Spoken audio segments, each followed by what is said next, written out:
नमस्कार दर्शक बंधु रिनी कुकिंग किचन को आपण समस्त को स्वागत। एबे एई खरारे मसला तरकारी खाइबा को इच्छा हुए नहीं। बिना मसला कम तेल रे अमृतभंडा आलू सारू बैगन रो एई टेस्टी हेल्दी संतुला बा तरकारी बनांतु। देखिबे भात रुटी सबुथिरे खाइबा पई बहुत बढ़िया लागिबो। तो वीडियो को फुल देखंतु। रेसिपी भल लागिले वीडियो को लाइक करंतु शेयर करंतु। आ चैनल रे जदि आपण माने नुआ ताले प्लीज चैनल को सब्सक्राइब करंतु। तो चलंतु बनेइबा आजिरो संतुला रेसिपी। एइठी मु 500 ग्राम रो अमृतभंडा नेइची, 2टी बैगन नेइची, 2टी आलू, 2टी सारू नेइची, ता सहित गोटे मीडियम साइज रो टमाटो नेइची। एई संतुला बनेइबा पई एइठी अमृतभंडा टिकिए अधिक नेबे, आलू सारू बैगन कम नेबे। प्रथमे आमे अमृतभंडार चोपा छडेइ नेबा। तो अमृतभंडार ऊपर सागुआ चोपा को भल भाबरे छडेइबे जेमिति धला देखा जीवो। टिकिए भी चोपा रखिबे नाही। अमृतभंडारे जदि टिकिए भी चोपा रही जीवो संतुला पिता लागिबो। प्रथमे अमृतभंडा को 4 खंड करि नेबा।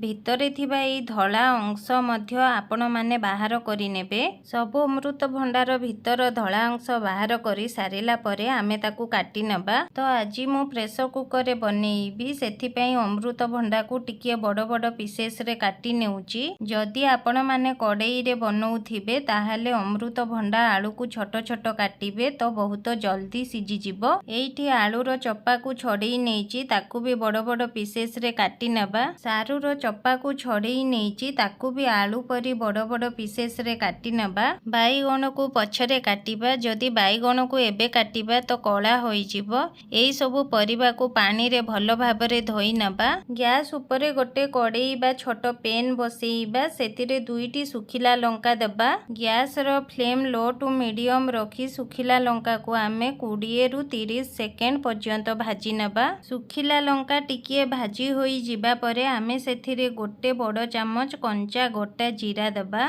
गैस रो फ्लेम लो टू मीडियम रखी जीरा को भी आमे हल्का भाजी नेबा। जीरा रो हल्का बासना बाहरिबो सेतेबेले आमे जीरा को गोटे प्लेट रे बाहर करी ठंडा हबा पई छाड़िबा। जीरा लंका ठंडा होई जिबा परे गुंड करी नेबा। जेतेबेले आपण माने संतुला बनेइबे सेही समय रे जीरा लंका को फ्रेश भाजी की गुंड करी की देबे। देखिबे जीरा गुंडर बासना संतुला रे बहुत बढ़िया आसीबो। एबे गैस ऊपर गोटे प्रेशर कुकर बसेइबा। सेथिरे गोटे चामच सोरिष तेल देबा। तेल गरम हैला परे काटी रखिथिबा अमृतभंडा आलू सारू देई देबा। गैस रो फ्लेम मीडियम टू हाई रखी 1 रु 2 मिनिट पर्यंत हल्का भाजी नेबा। जदि परिबा को तेल रे टिकिए भाजिले खाइबा पई भल लागिबो, पानी चिया लागिबोनी। एबे देखंतु अमृतभंडा आलू सारू टिकिए लाल कलर हेई गलानी। एबे सेतिरे 1 इंच अदा को ग्रेट करी नेइची, ताकू देबा। एइठी अदा को ग्रेट न करी छेचा भी आपण माने देई परिबे। अदा छेचा बा ग्रेट करी की परिबारे देले संतुला बा तरकारी बहुत बढ़िया बासना आसे। एइठी अदा को बेसी भाजीबानी, हल्का भाजी नबा।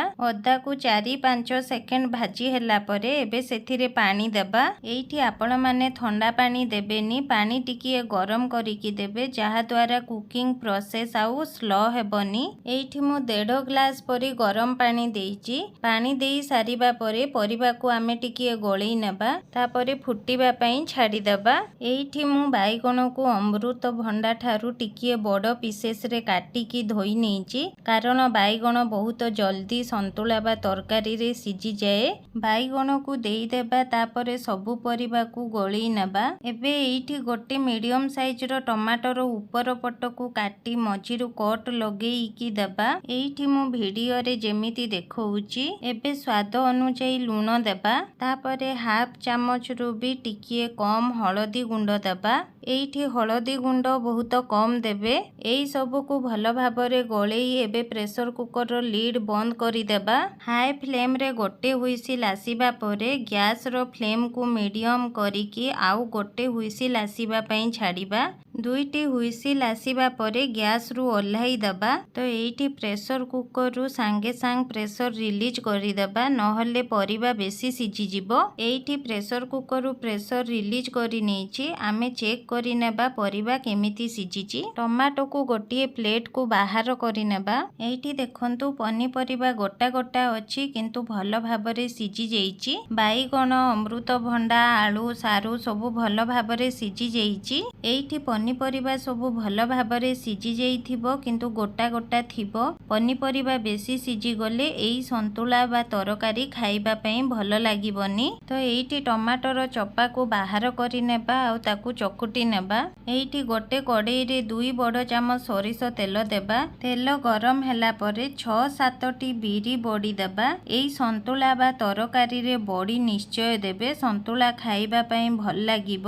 ଗ୍ୟାସର ଫ୍ଲେମ୍ ଲୋ ଟୁ ମିଡିୟମ ରଖି ବଡ଼ିକୁ ଲାଲ କଲର କରି ଭାଜି ନେବା। ବଡ଼ି ଭାଜି ହେଲା ପରେ ତାକୁ ଗୋଟେ ପ୍ଲେଟକୁ ବାହାର କରି ନେବା। ଏବେ ସେଇ କଡ଼େଇରେ ଆଉ ଗୋଟେ ବଡ଼ ଚାମଚ ସୋରିଷ ତେଲ ଦେବା। ତେଲ ଗରମ ହେଲା ପରେ ଗୋଟେ ଛୋଟ ଚାମଚ ପଞ୍ଚଫୁଟଣ ଦେବା। ଫୁଟଣ ଫୁଟିଯିବା ପରେ ଗୋଟେ ମିଡିୟମ ସାଇଜର ପିଆଜକୁ ଛୋଟ ଛୋଟ କରି କାଟିକି ନେଇଛି ତାକୁ ଦେଇଦେବା। ଗ୍ୟାସର ଫ୍ଲେମ୍ ଲୋ ଟୁ ମିଡିୟମ ରଖି ପିଆଜକୁ ହାଲକା ଲାଲ କଲର ଭାଜିବା। ତ ଏଇଠି ପିଆଜ ଭାଜି ହୋଇଗଲାଣି। ତ ଏବେ ଏଇଠି 10-12ଟି ରସୁଣ, କିଛି ଧନିଆ ପତ୍ର ନାଡ଼କୁ ଛେଚି ନେଇଛି। 3ଟି କଞ୍ଚା ଲଙ୍କାକୁ ମଝିରୁ କଟ ଲଗେଇ ନେଇଛି।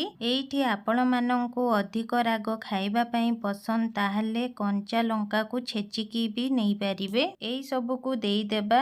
ତ ରସୁଣର କଞ୍ଚା ବାସ୍ନା ଯିବା ପର୍ଯ୍ୟନ୍ତ ହାଲକା ଭାଜିବା। ରସୁଣକୁ ଆପଣମାନେ ବେଶୀ ପୋଡ଼ିବେନି, ରସୁଣକୁ ବେଶୀ ପୋଡ଼ିଦେଲେ ଛୁଙ୍କର ବାସ୍ନା ଚାଲିଯିବ। ରସୁଣ ଭାଜି ହେଲା ପରେ ଚକୁଟି ଥିବା ଟମାଟୋକୁ ଦେଇଦେବା। ଟମାଟୋକୁ ଗୋଳେଇ ଦେବା। ଟମାଟୋକୁ 2-3 ସେକେଣ୍ଡ ଭଲ ଭାବରେ ଭାଜି ନେବା। ଯେହେତୁ ଆମେ ଟମାଟୋକୁ ସିଝେଇଥିଲେ ତ ବେଶୀ ଭାଜିବା ପାଇଁ ପଡ଼ିବ ନାହିଁ। ଏବେ ସିଝେଇଥିବା ପନିପରିବାକୁ ଦେଇଦେବା। ତାପରେ ସାଙ୍ଗେ ସାଙ୍ଗ କଭର କରି ନେବା 2 ମିନିଟ ପର୍ଯ୍ୟନ୍ତ। ଏମିତି କଲେ ସନ୍ତୁଳାରେ ଛୁଙ୍କର ବାସ୍ନା ରହିଯିବ, ଟେଷ୍ଟ ବହୁତ ବଢ଼ିଆ ଆସିବ। 2 ମିନିଟ ପରେ କଭର ଖୋଲିକି ଦେଖି ନେବା। ଦେଖନ୍ତୁ ଆମର ସନ୍ତୁଳା ଭଲ ଭାବରେ ଫୁଟି ଆସିଲାଣି। ତାକୁ ଟିକିଏ ଗୋଳେଇ ନେବା। ତାପରେ ଗୁଣ୍ଡ କରି ରଖିଥିବା ଜିରା ଲଙ୍କା ଗୁଣ୍ଡକୁ ଦେଇଦେବା। ଏଇଠି ଭଜା ବଡ଼ିକୁ 2 ଖଣ୍ଡ କରି ଭାଙ୍ଗି ନେଇଛି ତାକୁ ଦେଇଦେବା। ଏଇଠି ଯଦି ଆପଣମାନଙ୍କୁ ସନ୍ତୁଳା ବା ତରକାରୀ ବହଳିଆ ଲାଗୁଛି ତାହେଲେ ଆପଣ ଗରମ ପାଣି ଦେଇପାରିବେ। ତାପରେ ସବୁକୁ ଭଲ ଭାବରେ ଗୋଳେଇ ଦେବା ଆଉ 1 ମିନିଟ କଭର କରିକି ଫୁଟିବା ପାଇଁ ଛାଡ଼ିଦେବା। ତ 1 ମିନିଟ ପରେ ଦେଖିବା ସନ୍ତୁଳାକୁ। ଏଇଠି ଦେଖନ୍ତୁ ଆମର ଅମୃତଭଣ୍ଡା, ଆଳୁ, ସାରୁ ଗୋଟା ଗୋଟା ଅଛି କିନ୍ତୁ ବାଇଗଣ ସନ୍ତୁଳା ବା ତରକାରୀ ସହିତ ମିଶି ଯାଇଛି। ସନ୍ତୁଳାରେ ବାଇଗଣ ମିଶି ଯାଇଥିବ ଆଉ ପନିପରିବା ଗୋଟା ଗୋଟା ଥିବ ତ ସନ୍ତୁଳା ଖାଇବା ପାଇଁ ଭଲ ଲାଗିବ। ସନ୍ତୁଳାର ଝୋଳ ଏତିକି ରଖିବେ ତ ରୁଟି, ଭାତ ସହିତ ଖାଇବା ପାଇଁ ଭଲ ଲାଗିବ। ଶେଷରେ କିଛି କଟା ହୋଇଥିବା ଧନିଆ ପତ୍ର ଦେଇଦେବା। ଏବେ ଆମର ଟେଷ୍ଟି ହେଲ୍ଦି ଅମୃତଭଣ୍ଡା ସନ୍ତୁଳା ପୁରା ରେଡି ହୋଇଗଲା। ତ ଆପଣମାନେ ଏଇ ପ୍ରୋସେସରେ ଥରେ ବନାନ୍ତୁ। କେମିତି ଲାଗିଲା ନିଶ୍ଚୟ କମେଣ୍ଟ କରି ଜଣାନ୍ତୁ। ନମସ୍କାର।